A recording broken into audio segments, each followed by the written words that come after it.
Assalamualaikum warahmatullahi wabarakatuh. Uh, Berjumpa lagi anak-anakku. Iya, sekarang pendalaman materi tentang yang bab 1. Setelah kalian kemarin melihat banyak foto-foto tentang foya-foya, kesederhanaan, sudah mengerti, tapi sepenting rasanya saya akan menjelaskan sedikit demi sedikit tentang kesederhanaan, tentang berfoya-foya menurut Al-Quran dan Al-Hadis. Baik, langsung saja.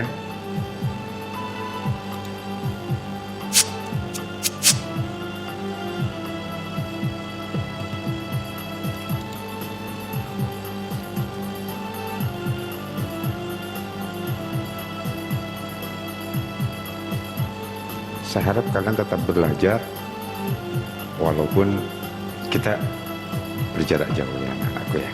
Saya harap tetap belajar karena masa kalian amat sebentar sekali.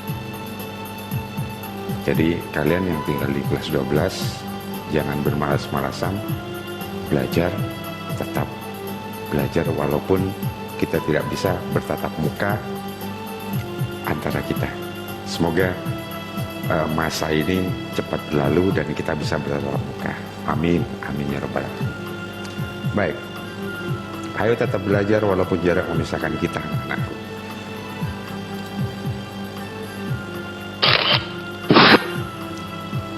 Kita akan membahas bab 1, membudayakan pola hidup sederhana dan menyantuni du'afa. Pola hidup sederhana dan menyantuni du'afa. Oke.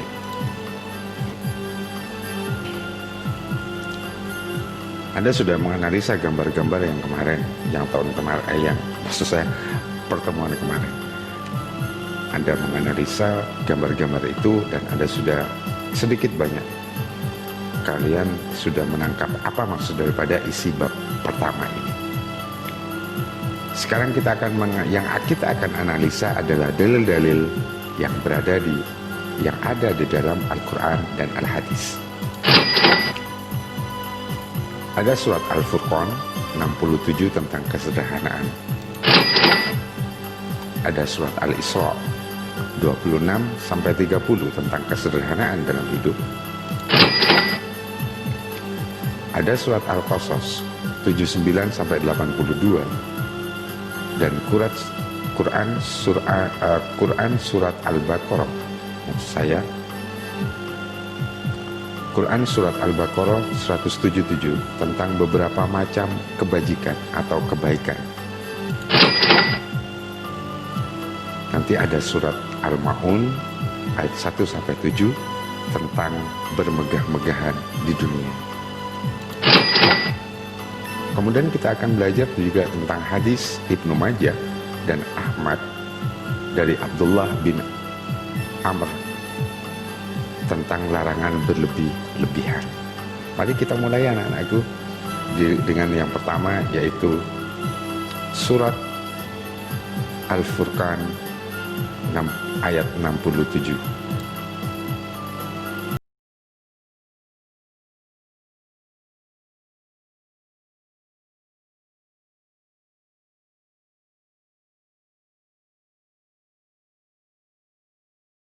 Alladzina inda anfaqu lam yusrifu wa lam yakturu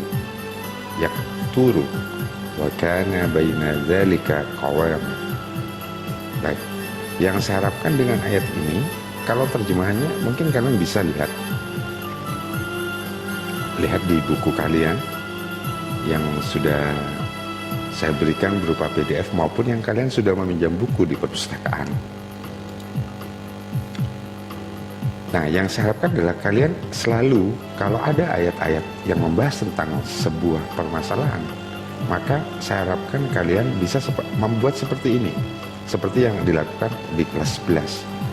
Marilah belajar membuat kamus tematik ini. Jadi, kamusnya seperti ini. Anfaku. Jadi, tulis huruf ayat kata-kata dalam Al-Quran yang kalian tidak paham, kemudian Indonesianya atau terjemahannya apa, bisa diambil di terjemahan atau kalian mencari kamus bahasa Arabnya. Begitu ya. Nah, yang sekarang yang akan saya jelaskan adalah ada apa dengan walladzina idza anfaqu lam yusrifu wa lam yaqtur wa kana baina dzalika qawama. Walladzina, dan orang, yaitu orang-orang yang idza anfaqu lam yusrifu, apabila orang-orang itu berinfak atau bersedekah, lam yusrifu, tidak berlebih-lebihan, walam yaqturu, dan juga tidak kikir, wa kana baina dzalika qawama, dan mereka itu mengerjakannya di antara tengah-tengah, tidak berlebihan dan juga tidak kikir. Baik, ada apa di sini? Ternyata orang yang tidak kikir, tidak berlebih-lebihan dalam berinfak, bersedekah, itu disebut dengan ibad ar-Rahman. Ibad ar-Rahman artinya hamba zat yang maha penyayang dalam soal harta, memiliki sifat yang spesifik. Sifat yang spesifik artinya sifat yang khusus. Di antaranya sifat yang khusus itu adalah dia tidak bersifat israf atau tabdir. Israf berlebih-lebihan, tabdir itu adalah mubadir, sia-sia, yakni membelanjakan harta dalam kemaksiatan. Jadi orang yang punya harta tidak berfoya-foya, artinya tidak membelanjakan untuk kemaksiatan, bukan hal-hal yang berlebihan. Mereka tidak membelanja, itu disebut dengan ibad ar-Rahman, artinya hamba yang maha pemurah. Tidak iktar, tidak kikir atau bakhil, yakni enggan menginfakkan harta dalam ketaatan. Jadi dalam menggunakan hartanya, dalam tidak israf, tidak berlebih-lebihan dalam menggunakan hartanya, dan juga tidak kikir dalam berinfak dan bersedekah. Hanya membelanjakan harta mereka dalam ketaatan. Itu yang disebut dengan ibad ar-Rahman. Ya.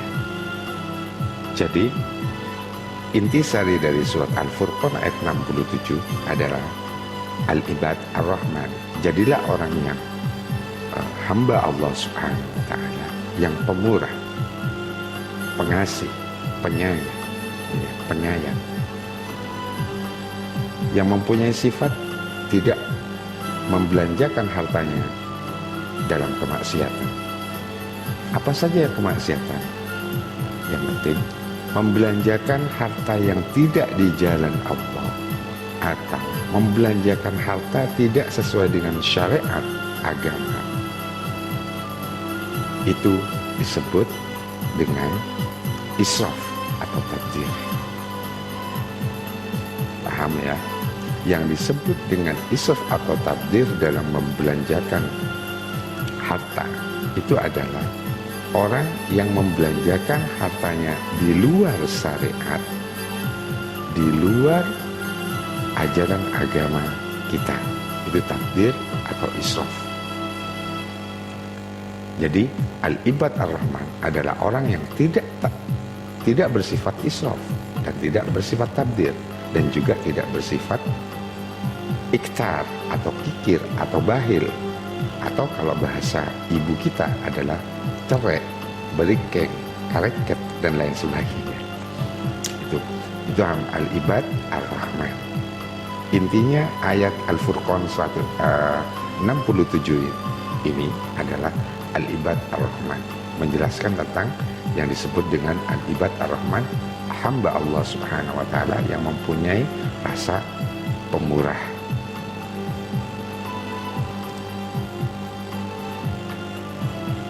Langsung kepada surat Al-Isra 26 sampai 30.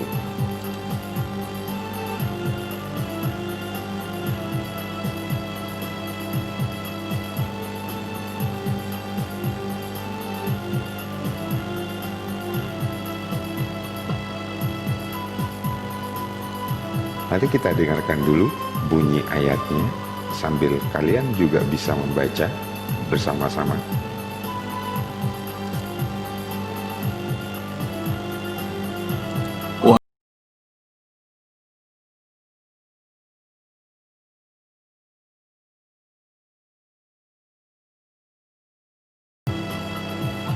ayat ke-6. Wa atidal qurba haqqahu wal miskinan wa ibnas sabila wa la tubaddir tabdir. Janganlah wa atidal qurba, dan berilah kepada kerabatmu haqqahu, hak kerabatmu, wal miskin, dan haknya orang-orang miskin, wa ibnas sabil, dan orang-orang yang berjalan di jalan Allah. Wala tubaddir tabdir, janganlah engkau menyia-nyiakan, janganlah engkau boros, janganlah engkau mubaddirkan hartamu. Sudah. Kemudian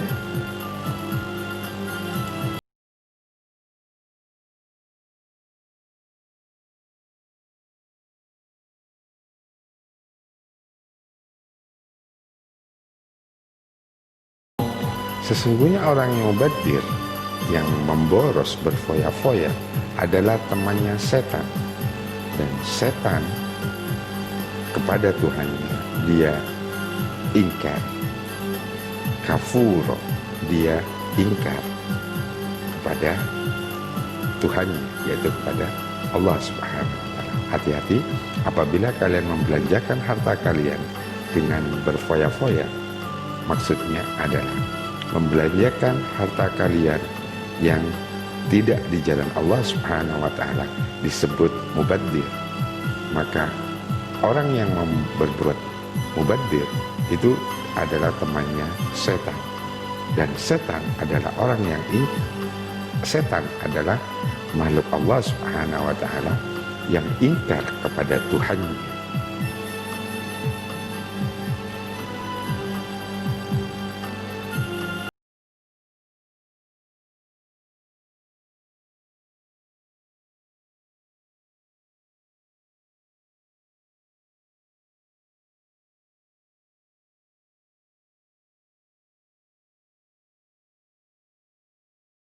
Wa imma tu'ridunna anhum tiga'a rahmatin min rabbik tarjuha fakul lahum qawlan maysur.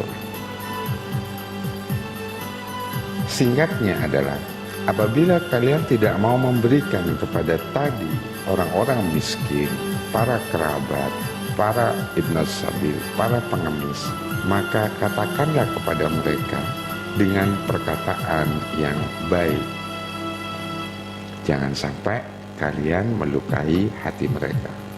Apabila ada pengemis, kemudian pengemis orangnya masih sehat, dan kalian kalau tidak mau memberi pengemis itu, lebih baik katakanlah yang baik.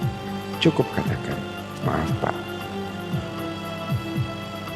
mohon maaf Pak, gitu. Lebih baik begitu. Jangan sampai kalian mengumpat-ngumpat seperti, wah Bapak ini masih sehat kok ngemis, gitu loh ya. Atau kalian sering pengemis itu pergi ke rumah kalian, loh ini kok ngemis terus, jadi langganan ke sini. Enggak usah. Kalau mau tidak ngasih, kalian diharapkan untuk tidak memberikan kata-kata yang menyakiti hati mereka. Kalau tidak mau kasih, ya sudah. Bahkan kalau istilah pengemis di sini, siapapun yang meminta kepada kalian, walaupun orangnya itu berdasi, perlente, kayak artis, tapi dia minta sama kalian, itu juga dianggap pengemis. Dan kalian diharapkan untuk memberinya, tidak menyakiti mereka dengan kata-kata yang sangat menyakitkan hati mereka. Itu yang diharapkan. Jadi apabila kalian tidak mau memberikan, maka janganlah memberikan kata-kata yang kasar kepada mereka. Walad. Kemudian lanjut,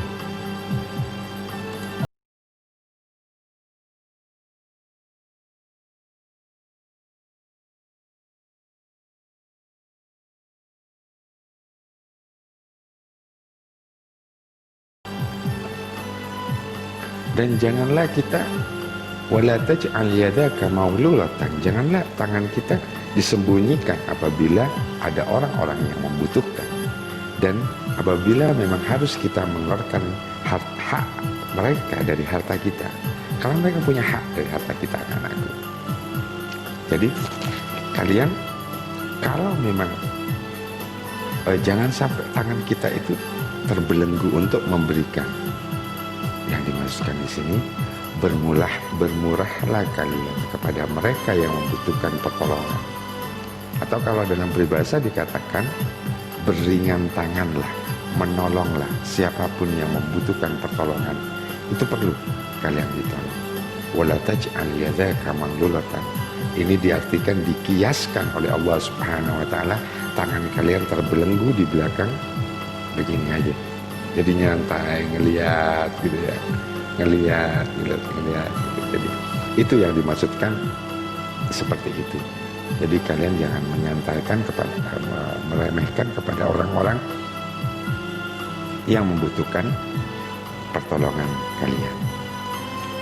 Wala tabsutha kulla bastin fata'uda maluman mansyura. Sehingga dan janganlah kalian juga terlalu ringan benar gitu, walaupun tidak disalahkan.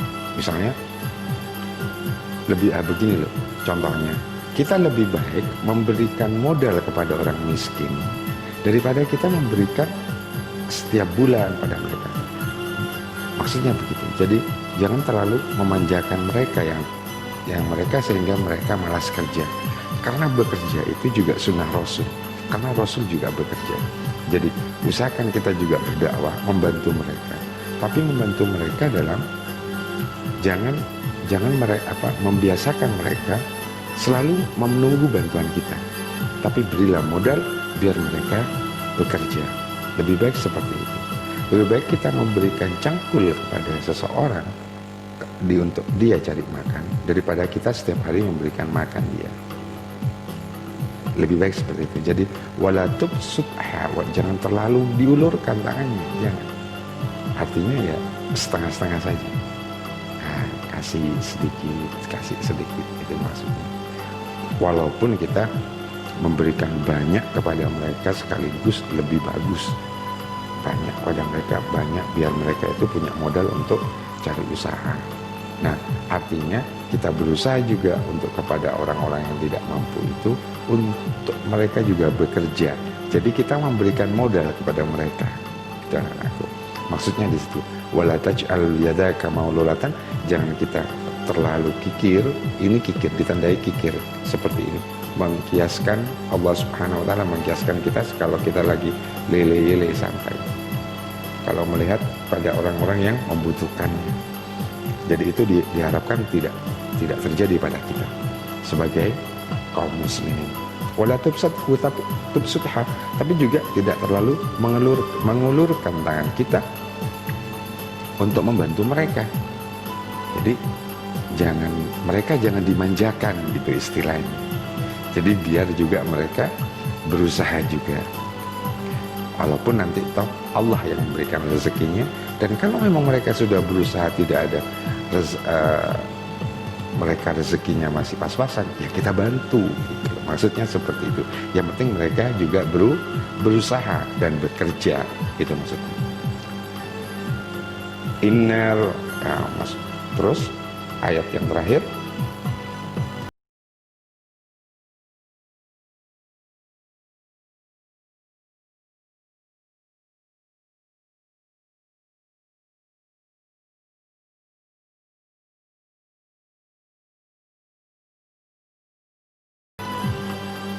nah ini maksudnya. Allah Subhanahu, inna rabbaka yabsutur rizq. Allah Subhanahu wa taala yang memberikan rezeki kepada kita semua. Dan Allah yang mentakdirkan kita semuanya untuk mendapatkan rezeki. Oleh karena itu, di dunia ini pasti ada dua. Ada yang kaya, ada yang miskin. Jadi dua-duanya ini tidak bisa. Tidak bisa tidak ada di dunia ini. Pasti harus ada. Karena Allah yang menginginkan. Karena Allah yang mengatur semua rezeki. Ada kaya, ada miskin. Dan juga jangan sombong orang yang kaya. Karena orang kaya ini tidak akan disebut kaya kalau tidak ada orang miskin. Maka memang di dunia ini ada pasangannya, kaya dan miskin. Jadi ini harus ada ketergantungan dan sama-sama menjalankan kehidupan sesuai dengan syariat agama Allah Subhanahu wa taala yang diajarkan kepada baginda Rasul sallallahu alaihi wasallam.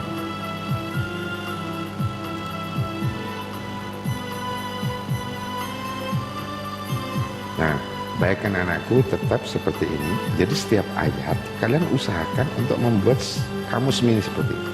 Wa'ati artinya apa? Bisa dilihat di situ terjemahannya. Tubadir apa? Wa imma tu'ridunna qawlan masyura wa la tabsudha mahsura wa ibnas sabila ihwan ibtigha'a maululatan albas yabsut rizqa. Ini apa artinya? Kalian bisa diambilkan di terjemahan atau kalian bisa mengambil di dalam kamus, atau kalau nggak punya kamus bisa cari di Google Shirt, pasti ada, kalian insya Allah ketemu artinya. Ada apa di dalam ayat Al-Isra 26-30 ini? Nah, ini disebutkan, ini catatan. Apabila kamu tidak dapat melaksanakan perintah Allah seperti yang disebut dalam ayat 26, maka katakanlah kepada mereka perkataan yang baik agar mereka tidak kecewa, lantaran mereka belum mendapatkan bantuan dari kamu. Dalam pada itu kamu berusaha untuk mendapatkan rezeki rahmat dari Tuhanmu, sehingga kamu dapat memberikan kepada mereka hak-hak mereka. Janganlah kamu terlalu pikir dan jangan pula terlalu pemurah. Ini paham ya, ini catatan penting perlu kalian ingat. Oke. Kita fokus ini. Islam menghendaki umatnya berada posisi tengah antara pemenuhan dunia dan akhirat. Dan dunia sebagai sarana mencapai akhirat. Sikap yang terbaik kaitannya dengan penggunaan harta yang diperoleh adalah hemat, yakni keadaan tengah pada dua posisi, tidak boros, tidak kikir. Harta yang dibelanjakan di jalan Allah tidak akan berpengaruh pada habisnya harta. Harta tersebut, harta akan bersih, tumbuh dan berkembang lebih banyak dan memberi manfaat bagi pelakunya.